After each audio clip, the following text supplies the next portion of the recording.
Madame, monsieur, amis joueurs, amis joueuses, bienvenue dans ce Pouic-Pouicon ensemble avec Matagot et plus particulièrement avec monsieur Mathias. Salut Mathias. Salut Guillaume. Bienvenue à toi dans cette Trick Track télé. Merci. Alors, on va pouic-pouicer. Pourquoi? Parce que du coup, il y a dans le devers de Trick Track, là, juste ici, pratiquement la hotte de Noël, entre guillemets, hein, c'est clair. Il y a un petit paquet de boîtes et puis on va vous les présenter, vous en parler.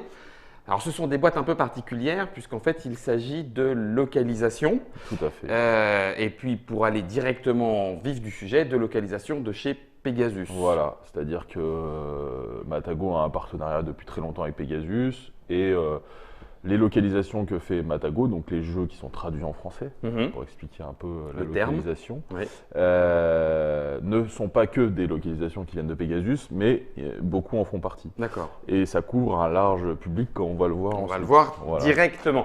Juste une toute petite question en introduction. Ces localisations, vous les refaites intégralement, vous les mettez à votre sauce, vous choisissez.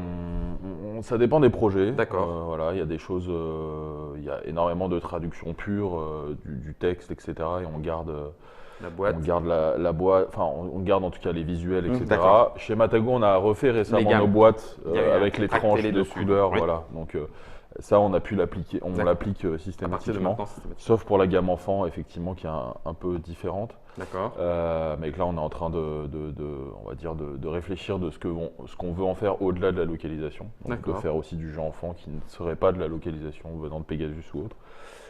Donc voilà, donc il y a effectivement essentiellement un travail de traduction, mais qui est quand même un travail important puisque c'est de l'adaptation à vos gammes. Voilà, et puis voilà, de trouver la meilleure explication du jeu, les bons termes, voilà, tout ça c'est un travail qui est important. On veut que quand le jeu arrive dans les mains des clients, il soit… il puisse y jouer. Voilà, c'est ça, que ce soit pas trop compliqué pour… Voilà, c'est ça, on sait à quel point la traduction est parfois un problème, 2 ou 3 mots, et puis on te flingue un jeu assez facilement. Le premier dont il sera question, je fais attention à faire la liaison dans le bon sens, c'est un jeu qui n'est pas d'un inconnu puisqu'il s'agit du papa de Pandémie, Matt Leacock, Course au Colisée. Donc ça c'est pareil, ça arrive, c'était présenté me semble-t-il à Essen 2016 sur Pegasus, chez Pegasus. Voilà, c'est sorti là, donc ça vient d'arriver. Disponible. Oui, disponible. Novembre 2016, vous le trouverez dans toutes les bonnes boutiques. On en dit 2 ou 3 mots, puisque c'est quand même… moi ça me titille, hein, ça me titille. Oh Germain, j'aime beaucoup, merci beaucoup. Tiens, regarde, hop là, et voilà. Donc c'est un jeu de course, la règle est assez simple. Le déroulement est en 6 phases, mais en fait ça va très très vite. Donc ça va vous rappeler, j'allais dire, Ave César, parce que forcément on va courir autour du Colisée. On va se prendre des petits jetons, clac, hop, histoire de démarrer la course. Il va falloir en faire le tour, tagazog. Et en fait, ce que je voulais montrer, parce que c'est ce qui me fait rire, c'est les dés. C'est les dés. Alors, je vous mets en caméra déportée la feuille que chacun a. Sur la feuille, attends Germain, oui c'est ça, merci, impeccable. Sur la feuille, on a les points histoire de pouvoir réparer, enfin les points de chance on va dire, les points de dégâts parce qu'on va pouvoir se friter, ça va c'est un jeu assez méchant, on peut le dire. C'est assez méchant, hein, oui, c'est Maximus, ils sont en train de refaire au cinéma ça y est, le Bénure, merci beaucoup Mathias, et c'est un petit peu tam tam boom. Hein. Privilégions la version originale. Tout à fait. Parce que la nouvelle n'est pas… Et puis la vitesse va vous indiquer de combien de dés vous allez pouvoir lancer. Et c'est les dés qui vont vous dire si vous pouvez réellement changer ou pas de piste, si vous pouvez accélérer ou pas, vous prendre des dégâts ou pas. Et ensuite rentrer royalement dans l'art, d'autant qu'on a en plus un petit javelot et puis qu'on peut… on lance des javelots, soit on pose des choses trappes. Sur des petits pièges à la Mario Kart des temps romains. Des temps anciens, voilà. En toge et en sandales. En tout cas, du coup, Course au Colisée avec un petit jeu de dés et un jeu de course plutôt méchant devrait vous permettre de vous tataner dans une ambiance pouce levé, pouce baissé, à vous de le tuer ou pas. Donc ça, c'est déjà disponible. C'est déjà disponible, c'est très familial. Hein. On l'a mis en gamme vraiment family. Donc voilà, des règles ultra simples, on lance les dés, on en garde certains, on en relance d'autres. Voilà, un système tout à fait classique. Et il ne faut pas hésiter à se rentrer dedans pour éliminer quelqu'un. Quand il n'y a plus de points de vie, poum, au revoir le char. C'est Course au Colisée et c'est Matt Leacock, le papa. Ça se joue de 2 à 6 joueurs. Des parties d'environ 30 minutes à partir de 8 ans. Donc on est clairement dans du familial, mais ça donne envie. On va redescendre en tranche d'âge. Hein. On était parti sur du 8. Hop, on va repasser on va repasser sur du 5 et plus avec Sauvons. Je vous avais dit, hein, il y a la hotte de Noël. Sauvons les contes de fées. Alors là, nickel, Facing, Matago Kids. On a bien évidemment le petit logo. Le petit logo, voilà, merci Mathias. Avec de couleurs différentes. Le logo de couleurs différentes pour éviter qu'on ne s'y trompe. Matago Kids, 5 ans, 2-4 joueurs. Ça arrive aussi de chez Pegasus? Ça, c'est sorti déjà. C'est sorti déjà, d'accord. Là, en fait, voilà, on revient sur la gamme Matago Kids qu'on avait lancée il y a 1 an, je pense, maintenant, peut-être un peu plus. Quand on a fait la Trick Track télé. Voilà, qui effectivement est faite à la base pour lancer des jeux. On avait décidé de faire uniquement d'abord, dans un premier temps, des jeux localisés. Parce qu'en fait, Pegasus, on l'avait déjà expliqué à l'époque, a racheté les licences de jeux Selecta. Selecta, j'allais dire Diego, pardon, Selecta. Et du coup, on a profité avec ce partenariat qu'on a avec eux pour se dire, ok, on est capable aussi de faire du jeu pour enfants, pourquoi pas, etc. Et ça ne veut pas dire qu'un jour Matago ne fera pas de jeux pour enfants qui ne sont pas des localisations de Pegasus. C'est ça, donc c'est ce qui pourrait se passer. Donc, mais bon, on en avait sorti 4 à l'époque pour lancer la gamme et on continue à faire les jeux qui sortent chez Pegasus et qui nous intéressent. Oui, c'est ça, vous sélectionnez. Oui, on sélectionne. Voilà, ça marche. Il y a, on va dire, 4 gammes d'âge. Hein, c'est 3+, 4+, 5+, 6+, avec des codes couleurs sur les jeux. Ça va de bleu, jaune le 5+, le rouge le 6+, etc. Voilà. D'accord. Dans Sauvons les contes de fées, c'est un petit jeu de... Enfin, j'aime bien le thème. En fait, l'idée, c'est qu'on joue dans un royaume où le roi, le méchant roi, c'est ça, qui est là, hein. Il n'y a pas de souci, il est avec nous. Et lui, il dit que c'était lui le plus grand héros, etc., qui n'avait pas besoin de contes de fées, donc il a déchiré les pages du recueil de contes de fées. Recueil de contes de fées. Nous, on joue. Et on joue des enfants. On joue des enfants qui vont essayer de retrouver le souvenir de ces contes de fées. Et pour ça, on va jouer sur un plateau, effectivement, où on a des tuiles et qu'on va pousser et révéler. L'idée étant il y a un côté memory quand même, puisque l'idée c'est de révéler 2 images du même conte. Qui font le même conte. Voilà. Alors là, c'est les chevreaux et on ne l'a pas. Mais du coup, en poussant, en déplaçant, on va aller aussi parce on a grimpé. Alors c'est génial. Enfin, je trouve que la scénographie ludique est assez sympa. On est monté dans le jardin royal en passant par l'arbre. Et il va falloir redescendre sur le côté de la boîte. On a la porte. Vous le voyez d'ailleurs à l'écran, Germain. Juste l'image que tu avais avant qui doit être par là. Voilà, ici, impeccable. Et il va falloir du coup traverser le jardin, retrouver les contes dont on a ici les images. On a même la corde pour se faire le petit livre. Exactement. Et donc du coup, voilà, il va falloir faire bouger les dalles. Voilà, c'est assez simple. Chaque joueur va avoir le droit de pousser, de faire 1 à 2 glissements dans un tour. Et s'il y a 2 fois la même image qui apparaît, on récupère la page qui correspond à ce conte. Et on l'a dans le livre. Voilà. Ça marche. Et le roi, lui, va se déplacer tout autour du château. Et s'il arrive à la porte avant qu'on ait fini et qu'on se soit barré du jardin, eh ben, on va se faire calquer par le roi. Donc, il y a des petits bonhommes, garçons, filles, impeccable. On peut y jouer jusqu'à 4, on peut presque y jouer tout seul parce qu'on peut se raconter la petite histoire. Tout est fourni et je trouve que la scénographie du jeu est assez sympa. On se raconte en fait presque une histoire. Et alors c'est rigolo parce que au fur et à mesure qu'on reconstitue le livre, et ben ensuite à la fin on le ferme et on a le livre de contes qu'on a créé dans l'ordre dans lequel on peut se raconter l'histoire. La petite corde, la petite corde est ici. Voilà, donc tout est prévu pour se raconter des petites histoires en même temps qu'on joue. Donc Sauvons les contes de fées est déjà disponible. Tout est présent. C'est un 5+, 1 à 4 joueurs. C'est un coopératif. Ça reste maintenant une valeur sûre dans les jeux pour enfants. On gagne ou on perd ensemble. En tout cas, on ne va frustrer personne. Avec les personnages en bois, c'est un jeu de Kai Akerbukampf. Kai Akerbukampf. Akerbukampf, pardon, je n'ai pas dit Mein Kampf. C'est pas ce que je voulais dire du tout. L'autre jeu qui est aussi dans la gamme des 5 ans et plus a lui une histoire un peu particulière. Il se joue de 1 à 6 joueurs et les parties sont environ, allez, on va dire entre 15 et 20 minutes. Mais le petit comme il s'appelle, a cette histoire particulière et qu'il a quand même été sélectionné au Kinderspiel de l'année. Voilà. Il ne l'a pas eu, mais il est sur la shortlist, on va dire. Sur les 3 derniers, nominés, on va le dire de la bonne façon. Et puis là, une fois encore, c'est un petit jeu de dés où il y a une petite histoire en même temps qu'on joue. Voilà, un jeu de Rainer Knizia. Oui, on peut le dire, tu as raison, c'est le docteur quand même qui l'a joué. Familier, le nom sera familier à beaucoup de joueurs gens avertis qui regardent. Alors celui-là, il s'explique super facilement en fait. Ouais. Un petit jeu de dés. Vas-y, je te laisse le… Tac. Bah, c'est simple, à son tour de jeu, il y a un joueur qui prend les 3 dés, qui les lance. Ouais. Et qui va devoir poser ses dés sur les… Alors, chaque dé a 6 faces, donc 5 faces qui correspondent aux 5 types d'aliments. Donc qu'on va aller voler dans la cuisine. Et carottes, tout à fait. Et quand je vais lancer les dés, je vais à chaque tour être obligé de déposer au moins un dé sur l'élément qui correspond. D'accord. Je peux en déposer plusieurs, si j'ai envie. Pas de souci. Voilà. Et ensuite, je peux décider soit de ne pas pousser la chance trop loin et de m'arrêter et c'est cool. Et dans ce cas-là, tous les éléments que j'aurais mis un dé dessus, je vais pouvoir mettre des petits jetons pour dire j'ai déjà récupéré ça dans le garde-manger. On s'imagine la petite souris qui se trimballe avec son morceau de poisson. Exactement. Et on donne les dés au joueur suivant qui va jouer de la même manière. Mais si on est un peu gourmand, etc., et qu'on se dit déjà, par exemple, j'en pose qu'un et puis je veux relancer parce qu'il y a autre chose à aller récupérer. Hop, je lance mes dés.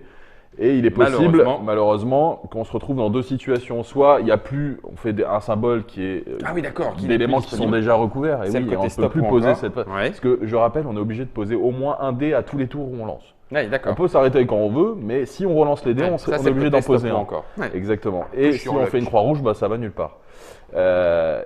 Si effectivement on ne peut pas poser un dé à la suite d'un lancer, le chat, lui, va avancer vers le cellier. Là où on est, hein. Là où on est. Exactement. Et on risque de se faire. Et bien sûr, il faut, le but du jeu étant de tout ramasser ensemble avant que le chat n'ait atteint le cellier. Voilà. Un petit jeu de push your luck, comme disent les Anglais, de stop ou encore. À base de dés et de petites histoires, il y a les différents niveaux de règles. Quand on complète un élément, on a de petits avantages. Donc, c'est le Docteur Knizia, ça se joue de 1 à 6 joueurs, puisqu'on peut y jouer en mode solo, histoire de se le faire un petit peu comme est-ce que je suis capable d'y arriver. On peut mettre le chat plus ou moins près, plus ou moins loin. Exactement. Donc, du coup, chez Matago Kit, dans la collection des 5 plus le jeu qui a été nommé pour le Spiel des Jahres. C'est ça. On se dit que 3 c'est bien, en fait non, tiens, puisque c'est comme ça. Là, on va repartir aussi dans ceux que vous aviez récupérés, puisqu'il était chez Selecta. C'est Piratissimo de Monsieur Manfred Ludwig. C'est pareil, ça fait partie de ces classiques des jeux pour enfants, en tout cas chez Selecta, qui avaient très bien marché. Il y en a d'autres, Galopo, etc., etc. Le jeu des souris où le chat court après, ça y est, j'ai perdu c'est pas grave. C'est un jeu où on se court après les souris avec le chat. Moi, je l'appelle au pays de cocagne et tout ça. Bon, c'est pas grave. Viva Topo. Viva Topo. Merci Mathias. On sent que tu as bossé ton sujet. Piratissimo est aussi de ces jeux à partir de 6 ans. La boîte est rouge, vous l'avez vu. Du coup, ça monte un petit peu. C'est déjà pour plus grand. Voilà. Mais du coup, les adultes y prendront d'autant plus de plaisir. Et là, en fait, c'est une course de pirates. Ouais. On va déplacer, excuse-moi Germain, j'ai mis le bras devant l'image. On va déplacer, alors comme d'habitude, le matériel est excellent. On va prendre ces petits bateaux, on va faire tourner la roue, on va se balader d'île en île, on va charger des trésors. L'objectif est d'en ramener 9 à son port. Et puis les trésors, en fait, on les charge vraiment sur son bateau. Donc ça, c'est assez excellent. Mais attention, les gourmands risquent de chavirer, plouf, donc s'il y en a trop. Donc, on lance un dé, on va se déplacer. Si jamais, alors ça, il faut que je le sorte aussi, la tornade. Elle est bien. Elle est très, très bien. J'aime beaucoup la forme que vous lui avez donnée. Puis en bois, la tornade va nous faire subir différents affres pendant le voyage. Le premier joueur à avoir fait le tour jusqu'à son port et avoir ramené 9 trésors va remporter la partie. Ouais. C'est rigolo, on se fait un petit peu des crasses, on lance le dé, on tente sa chance. C'est pas difficile, il y a des coffres ouverts, on peut charger, donc on prend son risque ou pas. Il y a des coffres ouverts, on doit charger. Il y a des raccourcis, éventuellement, on peut dépenser des pièces. En tout cas, un jeu pour enfants qui revient en français grâce à Matago Kid. Disponible aussi, Mathias? Ça, c'est disponible. D'accord, tout est disponible. Ouais. Je ne t'ai pas demandé, du coup, tu as une idée des ordres de prix pour les différentes gammes? C'est 25 dans cette gamme-là. 25 euros les boîtes, voilà, d'accord, avec le matériel qu'il y a dedans, impeccable. On peut se faire plaisir à l'approche de Noël. Manfred Ludwig, Piratissimo, 2 à 4 joueurs, Matago Kid. Je vais baisser un petit peu le rythme parce que là, on va repartir sur du… Un petit peu plus brainy, ouais. Un petit peu plus high level. Mais on part encore avec Reiner Knizia. C'est encore du Knizia. Il a encore de beaux jours devant lui, le monsieur. Hein.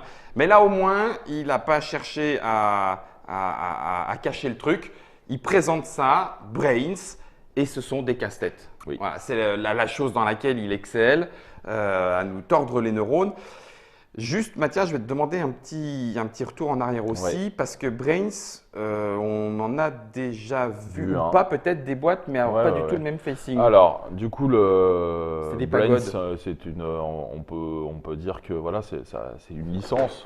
On en reste dans le jeu de casse-tête à chaque fois. D'accord. Ça a commencé par Brains Jardin japonais, qu'on était venu présenter ici. C'était celui-là, voilà, d'accord. Okay. Et qui était un jeu de casse-tête en plaçant des tuiles. Et justement, le nouveau qui arrive, qui est là, qui s'appelle Brains Chasse au trésor, va reprendre ce principe-là, mais avec des règles un peu supplémentaires. Alors déjà, dans mon souvenir, je dirais que il y avait 7 tuiles dans la version jardin japonais, et là on passe à 8. 6. Ah 8, ah oui, 8. Donc déjà un peu plus de possibilités. Alors on a toujours ce principe de différents casse-têtes qui vont de niveau 1 à niveau 50. D'accord. Les 10 premiers faciles, les 10 d'après un peu plus difficiles, etc. Jusqu'au niveau 50. Arrache-toi les cheveux pendant des heures. Et dans le livret de règles, vous avez exactement c'est expliqué exactement ce que font les différents symboles sur les côtés et ce qu'il faut faire avec en fait. On va retrouver ce même type de fonctionnement avec les tuiles et avec des chemins en fait. Il va falloir… en fait, l'idée, c'est qu'à chaque énigme qui nous est présentée sur une feuille, on va devoir matcher toutes les conditions qui sont marquées sur les côtés. Et il n'y a toujours qu'une seule solution. D'accord.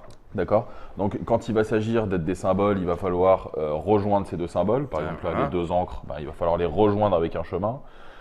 Un petit numéro, ça veut dire qu'il faut que le chemin qui part de ce numéro et qui arrive à l'autre passe par un nombre de tuiles qui est indiqué. D'accord. Et puis le trésor. Et les trésors, c'est là. Il doit passer par le coffre trésor qui est sur une tuile en particulier. Là, on retrouve les mécanismes de Brains Jardin japonais avec quelques petits trucs en plus. Un thème différent. Toujours le même système avec un livre où on a les règles et on a un petit peu de fluff sur les pirates, le thème, etc. Voilà. D'accord. Et surtout un autre, tout à fait. Surtout un autre livre qui est un livre à 2 sens, qui est un livre d'un côté les solutions, pour ceux qui en ont marre et ont envie de savoir, Mais ça, avant ça, dans l'autre sens, hop, les indices. Les indices. On dit d'accord. Et à chaque énigme, l'indice étant de nous donner le placement d'une des tuiles. Ah oui, ok. Voilà, donc du coup, ça va nous aider. Ce qui fait que ça te limite et ça te donne de quoi réfléchir plus facilement. Exactement. Ça, c'est pour ceux qui n'en ont pas dans le cerveau. Ça, c'est voilà. Si pas vrai, si vous avez, du tout. Je pense que je regarderai les indices. Si vous avez aimé Brains Jardin japonais, avec celui-là, vous pouvez y aller les yeux fermés, puisqu'on est sur vraiment le même type. 50 thème différent, quelques règles en plus, 50 niveaux supplémentaires, etc. Donc ça, vous pouvez y aller. Et 5 à 20 minutes, juste le prix du coup, Mathias. Ça, c'est 14,90. Voilà, cette taille de boîte chez Matago. Tu prends ça avant d'aller dans le train et tu te fais déjà 5 niveaux dans le train. C'est-à-dire, ce qui est bien avec ça, c'est qu'on l'avait déjà dit pour Brains Jardin japonais, c'est que tout seul, ça reste un casse-tête, c'est très bien. Mais il y a plusieurs, ça marche. Il y a des gens qui viennent donner leur avis, etc. à côté. Voilà, on essaie des choses. Et à qui tu pètes un front puisqu'il vient de te casser 50 minutes de réflexion. Brains avec le sourire, c'est donc le 3e opus, on va dire, dans la gamme. Excuse-moi, Germain, à chaque fois, je ne te regarde pas et donc du coup, tu l'avais mis à l'écran bien comme il faut. Seul où on t'a mis 50 casse-têtes par le docteur Knizia, 5 à 20 minutes. Et là, justement, on passe un cap supplémentaire. Les règles, on est toujours dans le casse-tête. Le dossier. On est toujours, règles, dossier, indice, solution. Donc ça ne change pas. Par contre, sur Brains, avec le sourire… J'y crois pas, Forrest Gump. Non, c'est la petite histoire. Ah oui, d'accord. Et donc, du coup, il fait là aussi le petit livret sur le smiley, la pop culture, etc. Ah, excellent. Ça marche. Et les solutions, les règles. Les indices, les solutions. Indices, solutions. Voilà, comme d'habitude. Mais là, ce qui est intéressant, c'est que là, on rentre dans un casse-tête qui a des règles complètement différentes. Donc là, on n'est plus sur le modèle de chemin. Rien à voir. Et on va montrer à quoi ça ressemble avec l'énigme de niveau 1, comme ça on va pas être trop ridicule. Donc on sort sa petite énigme, on sort ses petits smileys bleus et jaunes, voilà. Et le but du jeu est tout simple. Vous avez là, ici en haut, le chiffre dans le bleu, c'est le niveau du casse-tête, 1 à 50. Et ça, c'est le nombre de jetons que vous avez à votre disposition pour résoudre le casse-tête. D'accord. Et maintenant, la règle, elle est toute simple. C'est avec ces 2 jetons, je dois, en plaçant mes 2 jetons, réussir à ce que tous les smileys sur le carton deviennent jaunes. Un smiley devient jaune à quelles conditions, Alors, Mathias? un smiley devient jaune à quelles conditions? Quand je pose un pion, oui. je le pose, et entre mon pion et un smiley jaune qui est déjà placé sur la feuille, réversible. Voilà, exactement. Tous les smileys bleus deviennent jaunes. Est-ce que ça serait le cas si je fais une erreur en faisant comme ça et là, lui, il devient bleu? Parce qu'il est entre. Non, mais c'est surtout, tu poses ton deuxième jeton et là, tu as perdu puisque tu n'as pas retourné tous les smileys. Donc, je fais tu ça, le mets là, je fais ça et c'est bon. Et là, c'est bon. Tu as utilisé tes 2 jetons, tu as retourné tous les trucs. Ok. Et donc, bien sûr, ça va monter en difficulté. Donc, par exemple, celui-là, niveau 3, hop, 2 jetons à ta disposition. Ça, c'est moins drôle. J'imagine que la diagonale fonctionne. La diagonale. En fait, j'ai envie de faire ça, mais tout se déclenche. Tout se déclenche. Donc là, si tu fais ça, on se retrouve comme ça.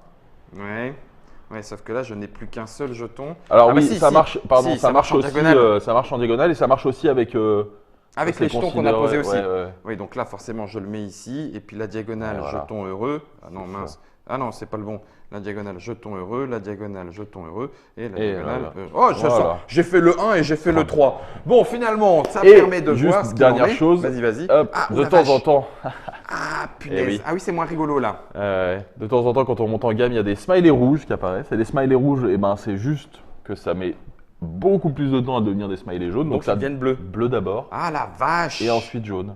Ah la vache. Voilà. Bon, mais on va pas, parce que là je suis en train de m'amuser tout seul, donc mais vous comprenez bien que ça donne forcément envie. Tu as envie de voir comment est-ce que tu transformes. Donc si je fais ça, lui il devient jaune, mais lui il devient bleu d'abord. C'est ça. Ah la vache. Et donc du coup si je fais ça, lui il devient bleu, lui il devient bleu, lui il devient. Non mais on devrait pas jouer. On a dit qu'on présentait Mathias. T'es fourbe en fait. Non mais voilà, ce qui est intéressant de montrer celui-là, c'est vraiment, on reste dans la gamme Brains. Donc il y a le nom Brains par Rainer Knizia, même format de jeu, etc. Mais on change les règles du jeu, quoi, vraiment. D'accord. C'est-à-dire que c'est plus juste une notion de chemin comme on avait dans les 2 premiers opus.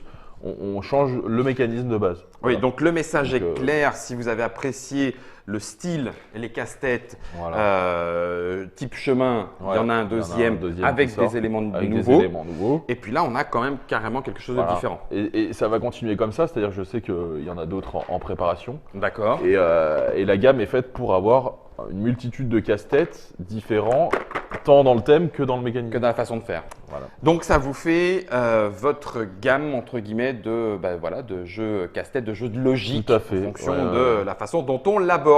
Oui. Ça fait 3 dans la collection Brains de Rainer Knizia, Chasse au trésor et Avec le sourire. Et avec ça, là on a quoi? On a 2016 jusqu'à fin 2016 là. Exactement, on a ce qui est déjà sorti et ce qui arrive avant fin 2016. Et effectivement ensuite on va continuer nos localisations. Les localisations. Qui seront des localisations avec partenariat de Pegasus mais pas que. D'accord. Je pense en particulier ici, je sais qu'à Trick Track les gens adorent le jeu de la prochaine extension d'Orléans. D'accord. Qui va arriver en janvier. Janvier 2017, à l'Épan, Orléans, on remet le couvert. Le pack building, c'est un jeu où on pioche. Donc pas mal de choses prévues. On continue à développer nos partenariats, à essayer de trouver les jeux on est assez fiers de ce qu'on avait fait sur certains jeux. Orléans en faisait partie, mais avant il y avait eu Istanbul qui s'était quand même retrouvé Kennerspiel. Finalement Kennerspiel. Voilà, donc on est assez content de notre manière de voir la localisation et ça ne fait que commencer. Ça ne fait que commencer et c'est ce que tu disais aussi, même dans les gammes qui sont pour l'instant des gammes où vous localisez, il pourrait y avoir de l'édition au milieu de tout ça. Vous ne vous refusez rien. Pour rien cacher, quand on fait nos rendez-vous où on rencontre des auteurs et des partenaires à Essen, on a aussi vu des gens pour faire du jeu pour enfants qui n'étaient pas Pegasus. Donc maintenant, il reste à savoir si on considère que le jeu est assez intéressant, bon pour être édité, parce que le marché du jeu pour enfants reste un marché assez porteur, mais surtout un peu avec de la concurrence quand même. Il y a du lourd, quoi. Je veux dire, en face, les gens savent faire. Ils ont des boîtes jaunes. Voilà, c'est là par exemple. Il y en a un autre, mais les boîtes jaunes, c'est le principal. Bon, on devrait, je sais pas, on a dit qu'on ne citait pas de marque. En tout cas, Mathias, un grand merci pour voilà, nous avoir éclairé un petit peu sur tout ce qui sort au point de vue Matago Kit dans les différentes gammes en termes de localisation.